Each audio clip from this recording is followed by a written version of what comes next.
மாயக்கண்ணாடி. ஒரு காலத்தில் அழகிய மலைகளுக்கும் பசுமையான வயல்களுக்கும் நடுவே கலாப்பூர் என்ற ஒரு சிறிய கிராமம் இருந்தது. அந்த கிராமத்தில் சக்தி என்ற ஒரு இளைஞன் வாழ்ந்து வந்தான். அவன் மிகவும் திறமையான சிற்பி. ஆனால் அவனுக்கு தன்னை பற்றிய ஒரு தாழ்வு மனப்பான்மை இருந்தது. தன்னால் பெரிய சாதனைகளை செய்ய முடியாது என்று அவன் எப்போதும் நினைத்து கொண்டிருந்தான். ஒரு நாள் சக்தி ஒரு பழைய குகைக்குள் நுழைந்தான். அந்த குகை மிகவும் இருண்டதாகவும் யாரும் நுழைய துணியாததாகவும் இருந்தது.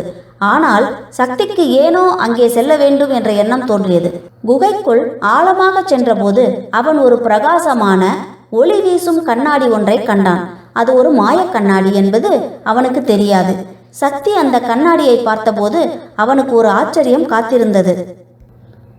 கண்ணாடியில் அவனுடைய உருவம் அவன் கனவு கண்டதை விடவும் பெரியதாகவும் வலிமையானதாகவும் மேலும் தன்னம்பிக்கையுடனும் தோன்றியது.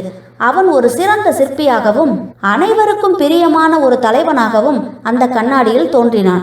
அவன் கண்ணாடியை விட்டு விலகி வந்தபோது மீண்டும் தன் பழைய உருவத்தை பார்த்தான். ஆனால் அந்த மாய கண்ணாடியில் அவன் கண்ட உருவம் அவன் மனதில் ஆழமாக பதிந்தது.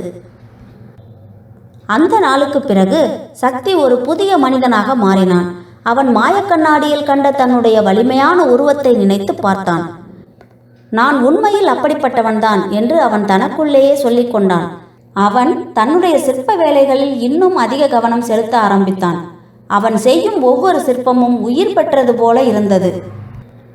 அவனுடைய தன்னம்பிக்கை அவனுடைய பேச்சிலும் செயலிலும் வெளிப்பட்டது. சக்தி தன்னுடைய திறமைகளை கிராமத்திற்காக பயன்படுத்தினான். உடைந்த கோவில்களை சீர் செய்தான், புதிய பாலங்களை கட்டினான் மற்றும் கிராம மக்களின் வீடுகளை அழகுபடுத்தினான். அவன் எப்போதும் புன்னகையுடன் இருந்தான், அனைவருக்கும் உதவினான். கிராம மக்கள் அவனுடைய மாற்றத்தைக் கண்டு ஆச்சரியப்பட்டனர். அவர்கள் சக்திக்கு மரியாதை கொடுக்க ஆரம்பித்தனர். ஒரு முறை பக்கத்து கிராமத்திலிருந்து வந்த சில கொள்ளையர்கள் கலாப்பூர் கிராமத்தை தாக்க வந்தனர். கிராம மக்கள் பயத்தில் நடுங்கினர்.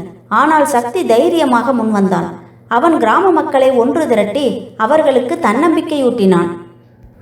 நாம் ஒன்றாக இருந்தால் யாராலும் நம்மை வெல்ல முடியாது என்று அவன் உரத்த குரலில் கூறினான். அவனுடைய வார்த்தைகள் கிராம மக்களுக்கு தைரியத்தை அளித்தன. சக்தியின் தலைமையில் கிராம மக்கள் கொள்ளையர்களை எதிர்த்து போராடி அவர்களை விரட்டி அடித்தனர். கிராம மக்கள் சக்திக்கு ஒரு சிலை வைக்க முடிவு செய்தனர். அச்சிலையை செய்யும் போது சக்தி அந்த மாய கண்ணாடியை எடுத்து வந்து அதில் தன் உருவத்தை பார்த்தான். இப்போது கண்ணாடியில் தோன்றிய உருவம் அவன் ஏற்கனவே அடைந்திருந்த வெற்றிக்கு ஒத்திருந்தது. அவன் கண்ணாடியை எடுத்து அதை ஒரு பொது இடத்தில் வைத்தான். இந்த கண்ணாடி மாயமானது. ஆனால் இதன் மாயாஜாலம் நாம் யார் என்பதை நமக்கு காட்டுவதுதான். நாம் ஒவ்வொருவரும் நம்முள் மறைந்திருக்கும் வலிமையையும் திறமையையும் நம்ப வேண்டும். அதுவே உண்மையான மாயாஜாலம் என்று அவன் கிராம மக்களிடம் கூறினான். அந்த கிராமம் செழித்தது. சக்தி அதன் மரியாதைக்குரிய தலைவனாக வாழ்ந்தான். அவனுடைய கதையின் மூலம் ஒவ்வொரு மனிதனுக்குள்ளும் ஒரு மாயக்கண்ணாடி உள்ளது என்பதை கிராம மக்கள் புரிந்து கொண்டனர். அது அவர்களின் தன்னம்பிக்கையும் விடாமுயற்சியும் தான்.